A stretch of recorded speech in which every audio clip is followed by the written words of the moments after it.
Audio Jungle.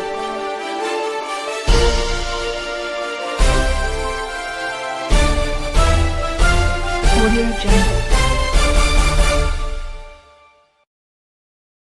Welcome to ఉదయం news. ప్రచాల మాజీ MLA కాసు Mahesh Reddy, Narasaraopet MLA Gopireddy Srinivas Reddy మాట్లాడుతూ సంక్రాంతి పండుగ రైతుల పండుగ, రైతు కూలీలకు పండుగ వ్యాపారాలు ఏమీ లేక బంగారు షాపులన్నీ వెలవెలబోతున్నాయని, విజయవాడ గుంటూరుకి మధ్యన రాజధాని కడితే హైదరాబాద్ లాగా అభివృద్ధి చెందుతుందని, రాష్ట్రంలో రెడ్ బుక్ రాజ్యాంగం నడుస్తూ ఉందని దీనికి సాక్ష్యమే పిన్నెల్లిలో సాల్మాన్ హత్య అని గురజాల మాజీ ఎమ్మెల్యే కాసు మహేష్ రెడ్డి అన్నారు. రైతు కూలీల పండగ ముఖ్యంగా ఆంధ్ర రాష్ట్రంలో ఘనంగా జరుపుకునే సంక్రాంతి పండగ ఎంత ఉత్సాహంగా ఉబలాటంగా ప్రజలు చేసుకోవాలి.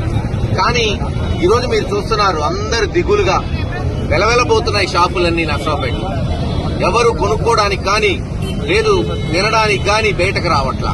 కారణం చంద్రబాబు నాయుడు గారి ప్రభుత్వం వ్యవసాయాన్ని దండగ చేస్తూపోదు. ఆ రోజున జగన్మోహన్ రెడ్డి గారు ముఖ్యమంత్రి ఉన్నప్పుడు సంక్రాంతి వచ్చింది 9, సరదాలు తీరుస్తుంది 9 అని పాడుకున్నారు జనం. ఈరోజు ఏమంటున్నారు తెలుసా? ఈ చంద్రబాబు వచ్చాడు 9, సంక్రాంతి సంకనాకిపోయింది 9 అంటున్నారు. ఇది పరిస్థితి. ఇచ్చిన మాట అన్ని తొంగలో తొక్కుతూ, పోయిన సంవత్సరం ఇస్తా అన్న అన్నదాత సుఖీభవ ఇవ్వలా, పంటలు నష్టపోయారు. ఈ సంవత్సరం మళ్లీ పోయింది. ఇస్తానన్న అన్నదాత సుఖీభవ ఏమన్నా పూర్తికిచ్చాడా? అది లేదు. సంక్రాంతి కూడా అయిపోయింది. ఆడవాళ్ళకి ఇస్తానన్న 1500 ఇప్పటికీ ఆలు లేదు, సూలు లేదు. ఉద్యోగ నిరుద్యోగ వృద్ధి దేవుడికి తెలియాలి. ఇలా అన్ని విషయాలు. గ్యాస్ సిలిండర్ సంవత్సరానికి 3 ఇస్తానని గ్యాస్ కొట్టారు. ఇప్పుడు గ్యాస్ లేదు, సిలిండరు లేదు. ఒక సిలిండర్ సబ్సిడీ ఇస్తారు, 2కి ఇవ్వరు. ఇది ఈ రాష్ట్ర ప్రభుత్వం పరిస్థితి. కేవలం డబ్బంతా తీసుకెళ్లి అమరావతిలో పెట్టుకోవాలా? ఎందుకు?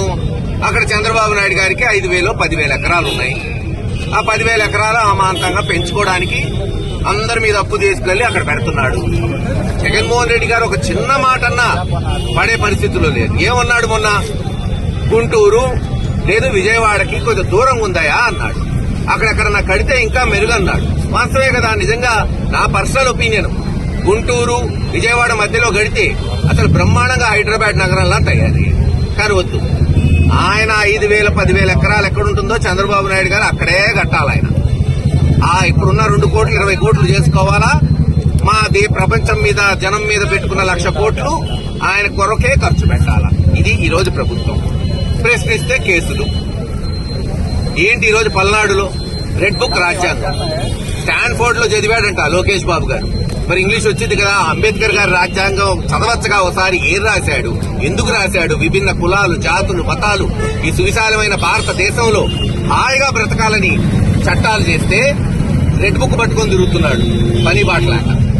ఆ రెడ్ బుక్ వల్లే ఈరోజు గ్రామాల్లో హత్యలు. పిన్నెల్లి గ్రామంలో 18 నెలల నుంచి అసెంబ్లీ కౌంటింగ్ అయిన రోజుని